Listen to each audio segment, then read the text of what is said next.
ఎన్నికల సమయంలో వచ్చిన గాలికే కొట్టుకుపోయారని రాబో కాలంలో వచ్చే సుడిగాలికి అడ్రస్ లేకుండా పోతారని వైసీపీ నేతలపై కావలి ఎమ్మెల్యే దగ్గుమాటి వెంకటకృష్ణారెడ్డి చురకలంటించారు.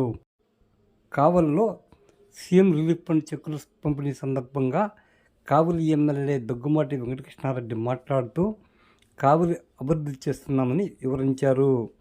అలాంటి సమయంలో కొందరు ఏవేవో మాట్లాడుతుంటారని ఆయన పేర్కొన్నారు. చిన్న గాలికి కొట్టుకుపోయారని భవిష్యత్తులో రాబోయే భారీ గాలికి అడ్రస్ గల్లంతవుతుందని వివరించారు. కావులి ప్రజలు తనను ఆదరించి భారీ మెజార్టీతో గెలిపించారన్న విషయం మర్చిపోలేదని, అందుకు తగ్గట్టుగానే రాత్రింపగళ్ళు వారి కోసం కష్టపడుతున్నానని కావులి ఎమ్మెల్యే దగ్గుమాటి వెంకటకృష్ణారెడ్డి పేర్కొన్నారు. భాగంగా మీరిచ్చిన ఎమ్మెల్యే పదవిని అడ్డు పెట్టుకుని ఈరోజు నేను సంవత్సర కాలం నుంచి నిరంతరం కావల్లోనే ఉంటూ, గతంలో కావల్లో ఉన్నా, ఇప్పుడు కావల్లో ఉన్నా, కావలి ఎలక్షన్ ముందు నేను నాన్ లోకల్ అన్నారు, ఇప్పుడు నేను లోకల్ అని ప్రజలు నిర్ణయించారు. ఎలక్షన్కే నిర్ణయించారు. ఎవరు కావల్లో ఎవరు నాన్ లోకల్ ప్రజలు నిర్ణయించారు. ఈ రోజు గాలిలో వచ్చిన కృష్ణారెడ్డి గాలి చేస్తూ కావల్లో సుడిగాలిలాగా తిరుగుతూ ప్రయోగస్తుడికి 15 వర్గానికి సేవ చేస్తున్నాడు. ఈ గాలి 100 కిలోమీటర్ల స్పీడ్ తగిలితే ఈ గాలికే కొట్టుకోపోయిన వ్యక్తులు రేపు 350 కిలోమీటర్ల గాలి కొడితే ఎక్కడ పడతారో ఈ గాలి కృష్ణారెడ్డి తెలుస్తాడు. ఈ గాలి కృష్ణారెడ్డి తొందరలో ప్రజలు చూపిస్తారు. ఇది కావలిలో గాలి కృష్ణారెడ్డి యొక్క కెపాసిటీ. అందలేదు, నాయకత్వ బలం లేదు. నా వెనుక దేవుడు లాంటి చంద్రబాబు ఉన్నాడు, పక్కన నా సోదరుడు పేద రవిచంద్ర ఉన్నాడు, ఇంకొక పక్కన సోదరుడు లోకేష్ ఉన్నాడు. ఆ ముఖ్యమైన ధైర్యంతో ఎలక్షన్ లో ముందుకు పోతే కావలి ప్రజలు హక్కులు చేర్చుకున్నారు. 33,000 ఓట్లు మెజారిచ్చారు ఈ గాలి కృష్ణారెడ్డికి. ఈ గాలికే తట్టుకోలేని వ్యక్తులు రేపు నేను ఇచ్చే గాలికి తట్టుకోగలరా అర్థం చేసుకోవడానికి కూడా ఈ సందర్భంగా తెలియజేస్తూ, గాలి మాటలు మాట్లాడరు కాబట్టే ఇది వాళ్ళ విజ్ఞతకి వదిలేస్తూ నాటి నుంచి నేటి వరకు కూడా కావలి అభివృద్ధి కోసం కృషి చేస్తున్నా. దీంట్లో కొంతమంది దొంగలు పడ్డారని చాలా సందర్భాల్లో చెప్పా. నేను ఎక్కడైనా చెప్తున్నా, ఇప్పుడే చెప్తున్నా, కావలి అభివృద్ధి కోసం మట్టి ఎక్కడ ఎత్తుకున్నా, ఎంతమంది రాసినా చెల్లించే ప్రసక్తే లేదని కావలి అభివృద్ధి చెందాలి. ఎవడో ఏదో సూర్యుని అడ్డుపెట్టి కెత్తిని ఆపలేరున్నట్టు, అరిచేతిని అడ్డుపెట్టి సూర్యకాంతిని ఆపలేరు.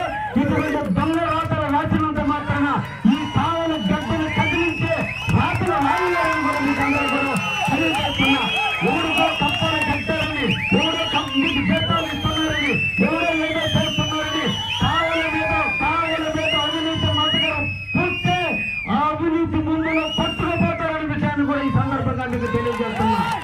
కాకైతే కావాలని ప్రేమించండి. కావాలి పేద బడుగు వాళ్ళ వర్గాలకు అండగా నిలవండి. అన్యాయం పేదవాడికి జరిగితే హక్కులు చేర్చుకొని రాతలు రాయండి తప్ప ఈ కావలిలో అవినీతికి తావులేని సమాజం నడుస్తుంది. మీకు తెలిస్తే నా దృష్టికి తీసుకురండి. ఎప్పుడు కూడా నా ఇంటి తలుపులు 24/7 తెరిసే ఉన్నాయి, ఏ సమస్యను తెలుసుకోవడానికి. అనవసరంగా కావలిని ఏదో చెయ్యాలని చూస్తే మన కావలికి మరకట్టిస్తే అది మన జీవితాలు, మన బిడ్డల జీవితాలకు శాపాలు అవుతాయి. స్వార్థం ఉండాలి, మన కావలి అభివృద్ధి చేసుకోవాలి. అందుకోసం మనం అందరం కూడా త్యాగాలు చేయాలి తప్ప ఉన్నది లేనిది మాట్లాడటం సభ్యత కాదని సంస్కారవంతులు మాట్లాడాల్సిన భాష మాట్లాడితే, ఈ కావలి మీద ప్రేమ అనేది ఉంటే అందరినీ పేదవారిని ఆదుకుంటేనే ఈ కావలి అభివృద్ధి చెందుతుంది. దీనికి అందరూ కూడా సహకరించండి అని కూడా మీకు ఈ సందర్భంగా తెలియజేస్తూ, ఈ రోజున కావలికి ఇప్పటికి కూడా స్వతంత్రం వచ్చే 78 సంవత్సరాల చరిత్ర పూర్తయినా ఈ రోజున ఆడపిల్లల తల్లులు ఈ రోజు రోడ్డు పక్కన బిందులతో నీళ్ళకి దానికి చింతించండి. గత పాలకుల నిర్లక్ష్యం మీద మీరు ఆర్టికల్స్ రాయండి. గత పాలకులు చేసిన దుర్మార్గాల మీద, కావలి అభివృద్ధికి అడ్డుకట్ట వేసిన దుర్మార్గుల మీద మీరు చేతైతే అవేర్నెస్ చేయండి. ప్రజలు హర్షిస్తారు. ఈ రోజు అమృత పథకం కుప్ప కూలిపోయింది.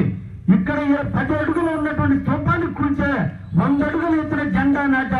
అదే విధంగా కూడా 10 అడుగులు ఉన్నటువంటి స్తూపాన్ని కూలిస్తే 58 కోట్లను ధ్వంసం చేస్తే ఈ రోజు మళ్ళా కావాలకి 32 కోట్ల రూపాయలు శాంక్షన్ చేపించా.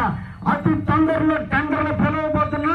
మా బిడ్డలు, మా తల్లులు, మా తోబుట్టిన చెల్లెళ్ళు రోడ్డు మీద బిందెలతో నీళ్లు తీసుకురాకుండా తొందరలో ఇంటింటికి ట్యాపులు ఇచ్చి మా తల్లుల కళ్ళల్లో ఆనందాన్ని కూడా తొందరలో చూడబోతున్నానని కూడా మీకు అందరికి కూడా తెలియజేస్తున్నా.